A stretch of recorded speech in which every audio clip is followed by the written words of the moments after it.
It was supposed to be a series that would launch Dave Filoni as the new master of Star Wars, put Rosario Dawson in the driver's seat as Ahsoka, bring forth Thrawn, and light fans on fire with a rekindled love of Star Wars. Well, some of that is definitely not happening, and depending on where you sit on the fence, maybe most of it or all of it is not happening. We've got Thrawn now, we've got Ezra, we've got spoilers. We're going to talk about what's going on with Ahsoka, Lucasfilm, the world between worlds, and we're doing it all with a fellow that we pulled out of boycotting Disney. Lord Connor's back, maybe against his will, and he's watching Ahsoka with us.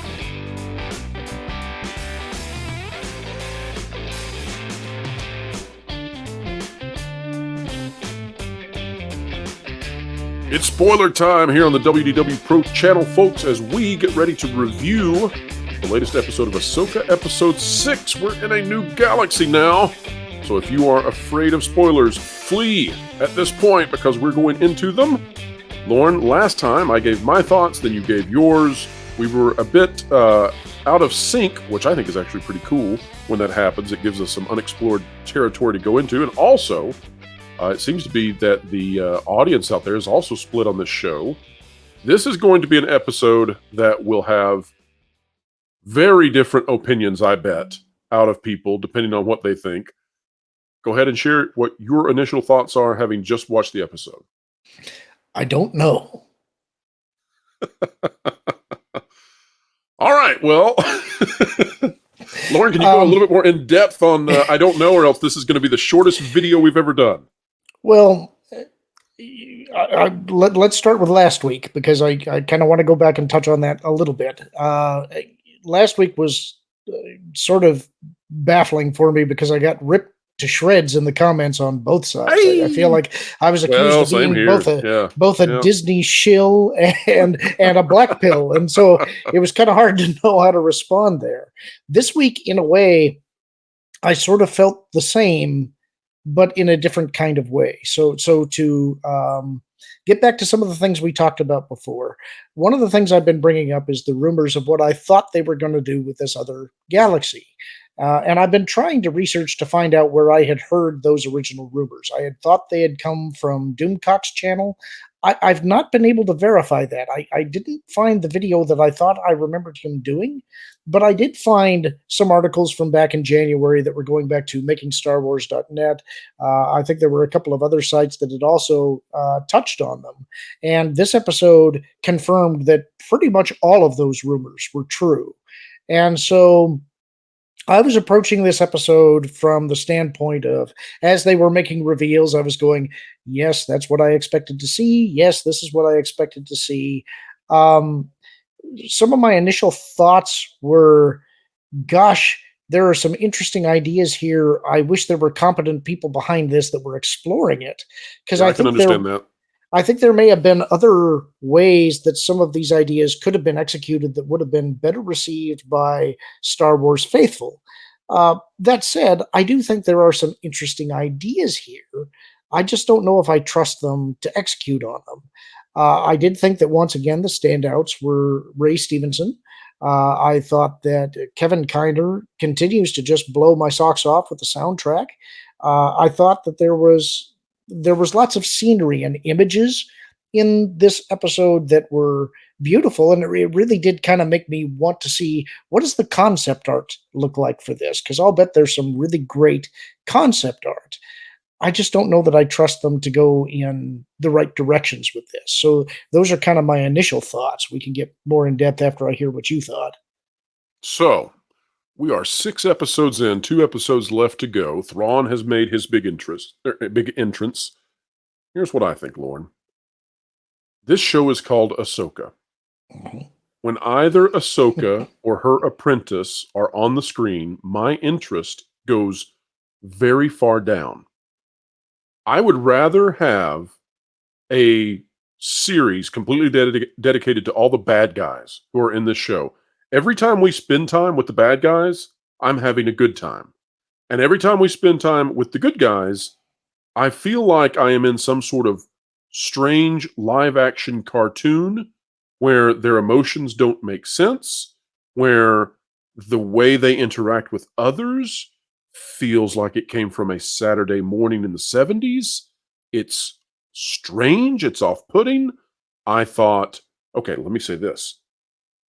30% of the way into this episode, I thought, man, this review is going to blow people's minds because I'm going to get out here and say, guys, I was wrong.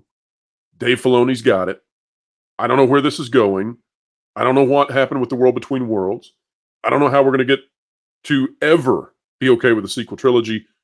But for at least this episode, it's awesome. By the way, that's because we spent almost all that time with the bad guys. And then we went on Canto Bight Jr. travels. And we had the Horse Rat Dog.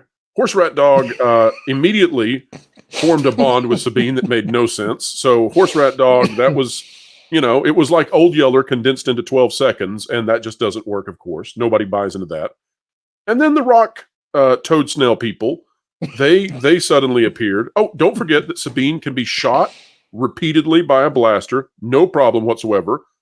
Her fight scene in that is probably the worst I've ever seen in Star Wars ever, period. That is the worst fight scene. It defeats the Last Jedi temple scene with snow. It's terrible. It is absolutely, God bless the actress. She's doing her best.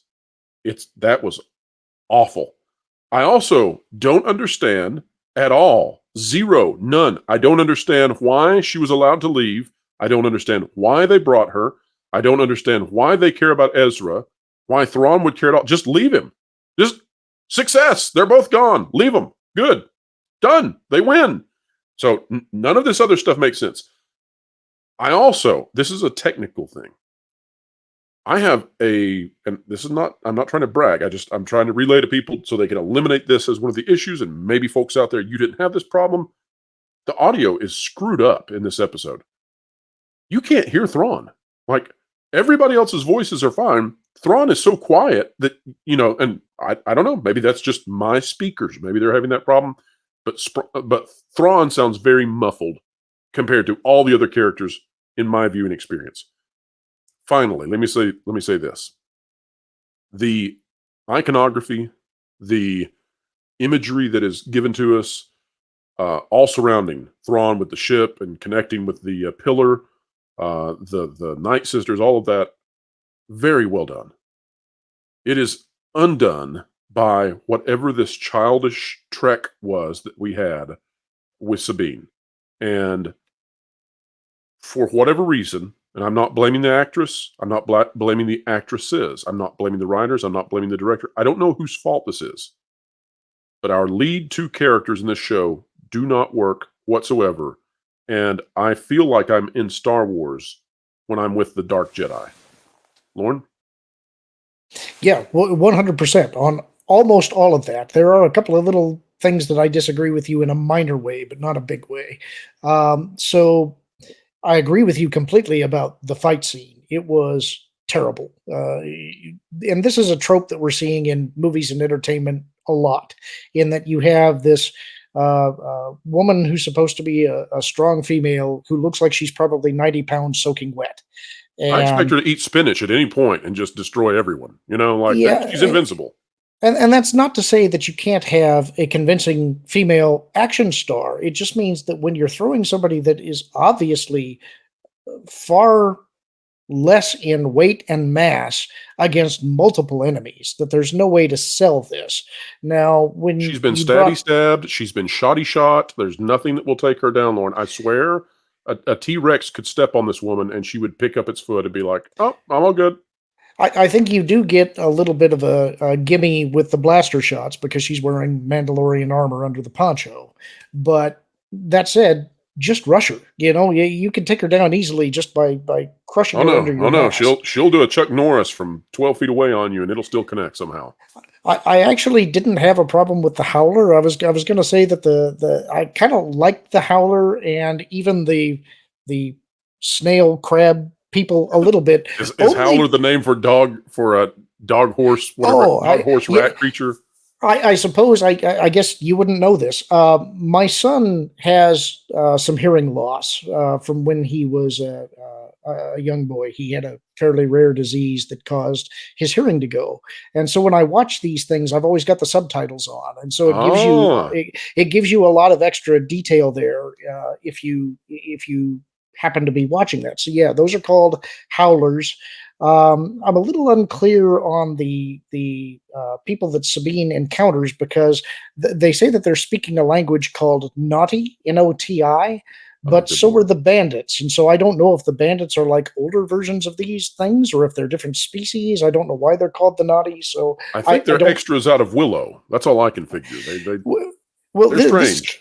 this is kind of where I was going with that. Is that part of the reason why I liked these things is that that part did remind me of, oh, okay, this is like an '80s style Ewoks. adventure movie. Yeah, you get a little bit of that, and uh, some of the effects. I mean, obviously not the snail creatures, but some bits of the Howler looked like they were potentially practical. I don't think a lot of it is, but I think some of it might have been.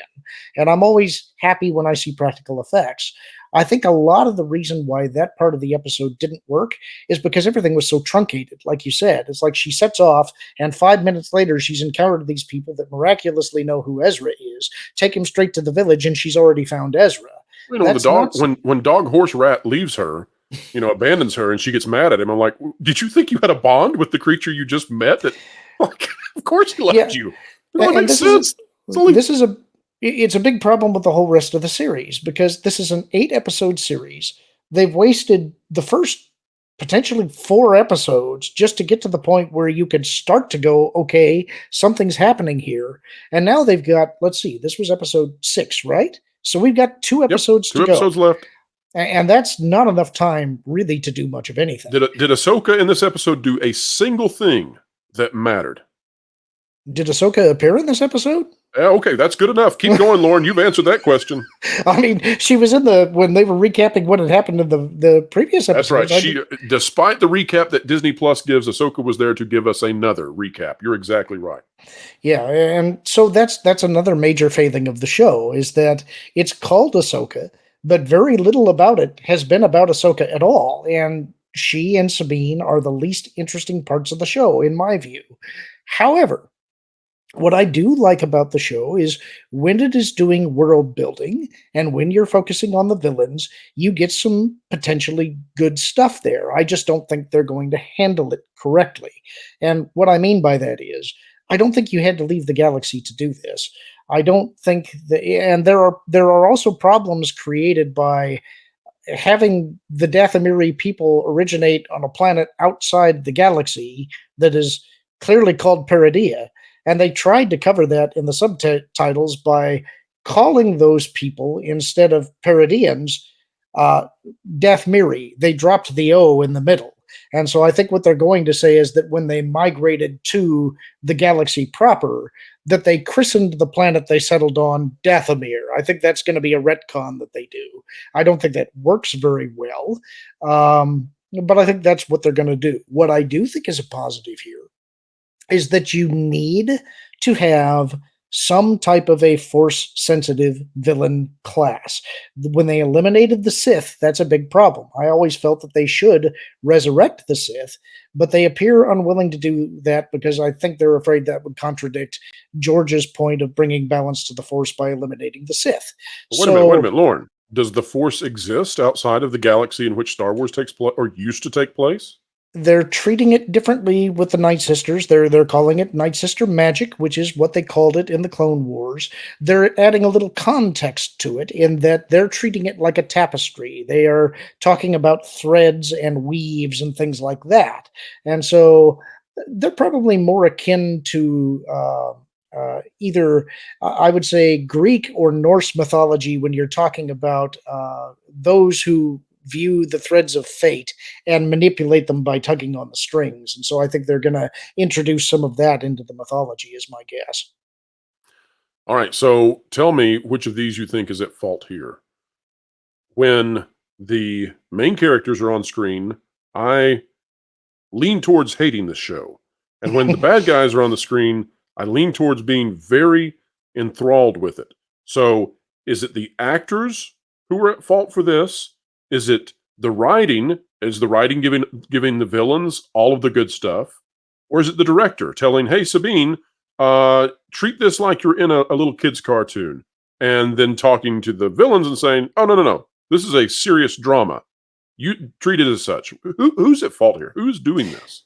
Well, there's probably a little bit that can be sprinkled all over the place, but I'm probably going to lean heavier on the writers than anybody else. Now, you could argue whether or not they're being told what to write. I feel like this series was a bad match to have Ahsoka and Sabine and the Rebels crew. They wanted to make this kind of Rebels season 5 because that's where they introduced Grand Admiral Thrawn, and they wanted to continue that thread to get to him. And because Ezra is where Thrawn is at, that kind of makes sense, but the show itself doesn't feel like they belong there. I felt for a long time that there should have been some type of a TV show that was focusing on the history and origins of the Sith. And I thought it would be interesting to follow dark characters arriving on Korriban and sort of resurrecting the Sith cult. It would be sort of a loose adaptation of a Tales of the Jedi series that involved that of ancient history, when you had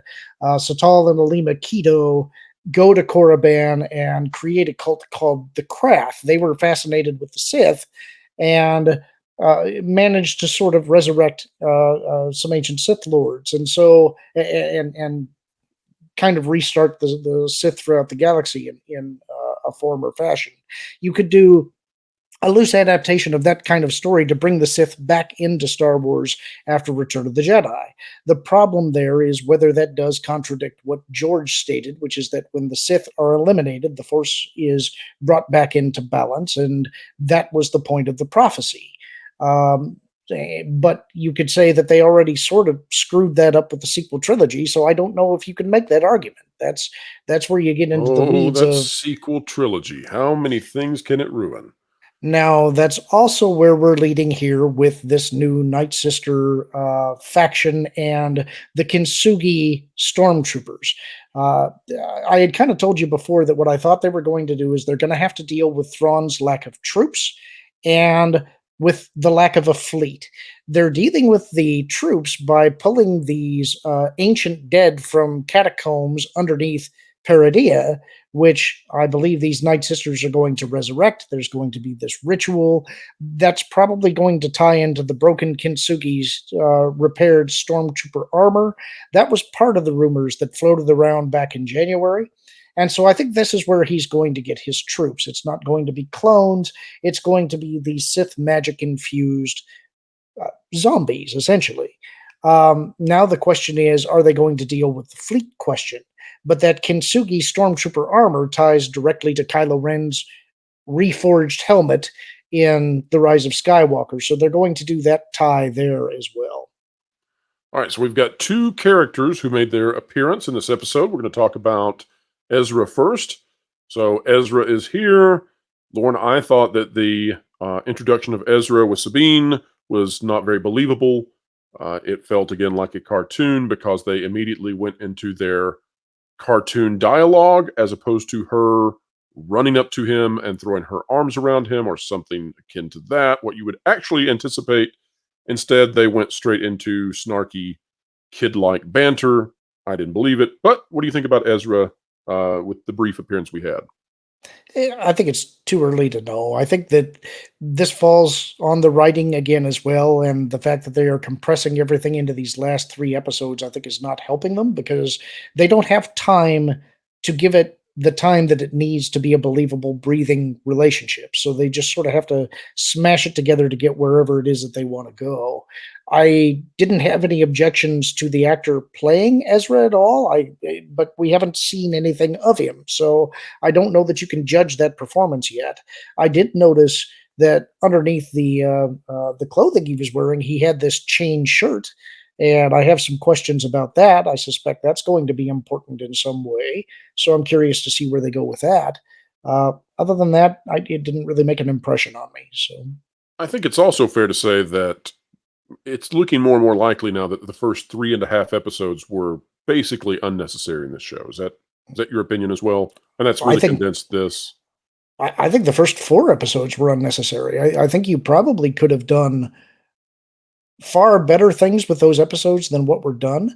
But this comes back again to the baffling decision to go straight into Ahsoka with characters from Rebels without giving people who haven't watched Rebels any idea of who these characters are, and then changing their backstories in unshown areas of the timeline to claim that these things happened in the past to justify what they wanted to do with them in this show. That always struck me as Right. wrong, and it's So part of it's the reason I don't off-putting. buy. Yeah, It, yeah, yeah. I don't see how you please anybody here. The Yep. people who never watched Rebels are lost. The people who did watch Rebels aren't going to like the direction they're going, I don't think. So, again, the question is, why is this Ahsoka and the Rebels crew? So the introduction of Thrawn. Thrawn is now live action. Thrawn is now Disney canon. Um, One of my thoughts, I already said the technical issue is that I could not hear Thrawn clearly like I could every other character. I don't know why that is.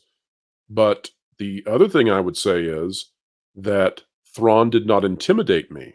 And you can intimidate me as a viewer, even if it's done in a way that's not akin to Darth Vader. It doesn't have to be savage. It doesn't have to be brutal. It doesn't have to be in a way that harkens back to the other Star Wars villains. I understand that Thrawn should be unique and different. He should be mentally and psychologically threatening. I didn't sense that, and I think that's in particular because of this very stupid plan to release Sabine to go find Ezra, despite the fact that none of that is necessary in any way that I can figure out. So, what did you make of Thrawn? I don't have any complaints about Thrawn himself yet. And in a way, I could take what you just said as a positive, because if you go back to what I would consider canon Thrawn from the actual Thrawn trilogy of books, Pelion is there to be kind of the Watson to his, well, let's say Dark Watson to Dark Moriarty. And Pelion initially is always questioning in his head why Thrawn is doing what he's doing because it doesn't make sense to him. And part of the appeal of Thrawn as a character is that he's usually one or two steps ahead. Now, the question is, are they going to pull that off in this show? Does he actually have a plan of some kind that we don't see yet that makes him appear to be brilliant? If they do, great. If they don't, then this is going to be a whiff. It's going to be a miss. I don't think Thrawn is ever supposed to be the kind who you get that intimidating sense from when you see him speaking or when he's giving orders. He's not that kind of a character. He becomes scary when you realize how smart he is. But that means that the writers have to be smart. And so far, I haven't seen that. And so, Oh, Lorne, what a horrible thing to put themselves into. These well, writers have to write a very smart villain. It's impossible. I can say, there's imagery here that I think is good, and Yes. there are interesting ways they could take it. I think the Night Sisters have the potential to be fascinating, and their interaction with Thrawn has the potential to be fascinating. But that also requires that the Night Sisters have to think that he is under their control and that he turns the tables on them in some way. That's where his intellect becomes formidable. Will they do that? Can they do that? I don't know. Well, we'll find out. Finally, Lauren, let's end here. This has been a very divisive show, and X-Wing had a fascinating take on this. I think it was actually after we finished the part of the recording that the public was privy to. But X-Wing has this theory that what's going on here is that the original trilogy fans, that they have already taken their beating from Lucasfilm, and they're done and they walked away. They're not coming back. But the prequel fans, they're like, you know what? All of that sucked. Everything under Disney has sucked, but you didn't fully damage our characters yet. And his theory is that this is what we're dealing with: is that you have those who grew up under the prequels still hopeful, and that they're on the one side of this show, and then the original trilogy fans, they're on the other side of this show saying, well, you'll join us soon enough. You just don't see it. You know, I think, of course, with this setting up what should be this Thrawn saga that takes us all the way to a movie, and I think with Dave Filoni now being presented by Lucasfilm, whether or not he's been presented this way as by George Lucas himself, but presented as George Lucas' apprentice, I think that portends Kathleen Kennedy's exit in the next year or 2 years or what have you. But I kind of wonder, what do you think is the reason that this show in particular has such avid fans, detractors, and also people who are fully apathetic? I don't think it's as simple as saying that it's the original trilogy fans versus the prequel fans. And the reason that I say that is that you can make the argument that the characters of the prequel trilogy weren't completely damaged, but that requires that you willfully ignore the fact that Anakin's sacrifice was rendered moot by the sequel trilogy. And that is the ultimate assassination of that character. Take that, Um, chosen one. so I would say that I think it's actually there is a faction of Star Wars fans who are specifically Dave Filoni fans who really, really like the Clone Wars and potentially Rebels. And I think they're the ones that are completely, fully invested in this show. Now, I'm going to put this caveat out there again. I'm not one of them. I am not somebody who would take what's happening in Ahsoka as being Star Wars. I see it as like a what if story. If you wanted to, it's fan fiction.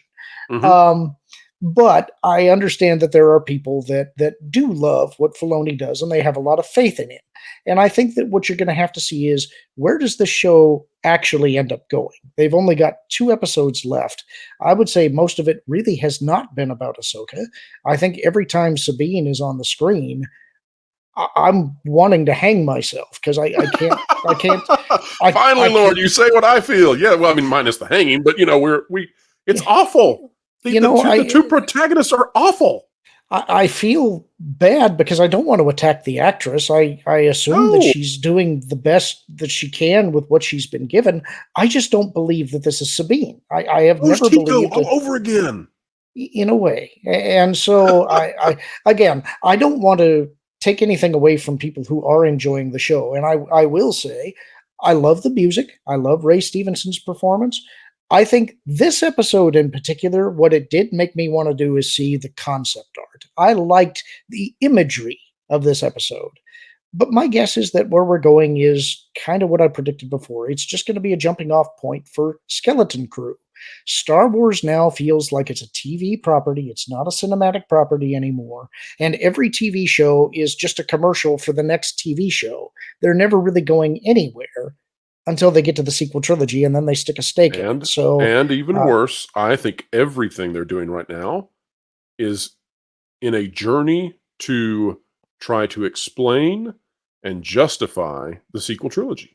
That's where this is going. now this is something I forgot to bring up. If you don't mind me extending the time a little bit, there was one thing that I thought maybe them trying to go back to the Dawn of the Jedi movie that they were talking about.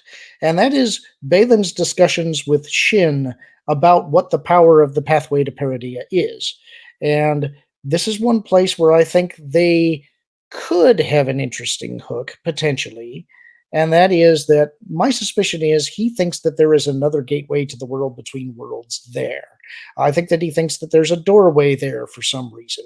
And if he can get in there, that he can either go back to the time of the founding of the Jedi and perhaps correct what he sees as inaccuracies or wrong think in their teachings, or perhaps somehow go back and prevent Order 66 from taking place in the Jedi Order from being destroyed. The potential plot path that you could take there is that perhaps this is what Thrawn knows, is that there is a gateway to the world between worlds there, but he cannot access it. That's why he needs Ezra, and that's why Balin's skull and Shin Hati are Don't you give me tracking hope, him. Lorne. Don't you give me Well, hope. Don't you dare do this. I'm not saying anything good is coming of them getting to the world between worlds. I'm just saying that Thrawn, if you want to portray him as an intelligent character, if he does know this, then that's why he's letting them loose. That's why he is letting them track down Ezra, because he thinks that there may be an entrance point to the world between worlds. And Thrawn, with that kind of power at his fingertips, that would be an enemy to Don't fear. don't you dare describe something that I would actually be interested in watching when we both know they're never going to do it. Okay, I'm just But saying, if they do, if Lorne, you stand as the champ. if I was looking for a way to try and polish a turd, this is what I would be doing. Just flush it. All right, Lorne. We've got 2 episodes left. World Between Worlds, heavily signaled prior to this show. It got everybody into a flurry of anticipation and thoughts and predictions and theories and et cetera, et cetera. If we get to the end of this, we've only got 2 episodes left. If we get to the end of the show and all we had was Anakin in a fever dream and we don't get the World Between Worlds, I got a feeling that that's going to be quite displeasing to a large number of people. Yeah, I think so, but I also think that there should be room to be surprised. I'm always hopeful that somehow they'll find a way to surprise us. If nothing else, I do hope they do something interesting with Thrawn and the Night Sisters. I think that there's potential interesting storytelling that could take place there. I don't trust them to do it, but I would be happy if they somehow pull that off. So we'll see. Please give me just episode 7. I just want the villains. I don't want to deal with any of the other characters. Just the villains, please. That would make my day. They are far more interesting, and their plans are far more intricate than anything that we've seen out of Ahsoka or Sabine or their longing stares at one another. I can't take it anymore. And please, no more Canto Bites. Please, I can't. All right, Lauren, where can people find you on this great, big, beautiful web? You can find me at that Park Place. I write articles there. I have made one brief appearance on the new YouTube channel. Hopefully I'll get some more little clips in there. You can find me on WDW Pro's channel often, as you're seeing me right here. You can find me at Lauren Connor on X or Lauren Connor 9030 on YouTube. All right, folks, and don't forget, if you are desperate to find your child, that horse, rat, dog creature, it's all because of Lauren that you now know. They are howlers. We're not howling at you, though, when we say, consider clicking the like button, share, subscribe, and when you click it, you stick it to the algorithms. Hit the notification bell, drop a comment down below, and oh, we know you're going to, because if you're an Ahsoka fan or an Ahsoka hater, you have so much to say to us. Please be kind, but we'll take it no matter what. And folks, don't forget the Pro Show is Thursdays, 5 to 7 p.m. Eastern Time. We're getting ready to break big news about Disney, so hang tight. We'll get to it. One app to rule them all. Wherever you are and whatever you're doing, keep learning, keep growing, keep having fun. Make sure to catch the Pro Show Thursdays 5 to 7 Eastern Time. Entertainment Explained, The Culture Curve Conquered, live with Pro and all his friends.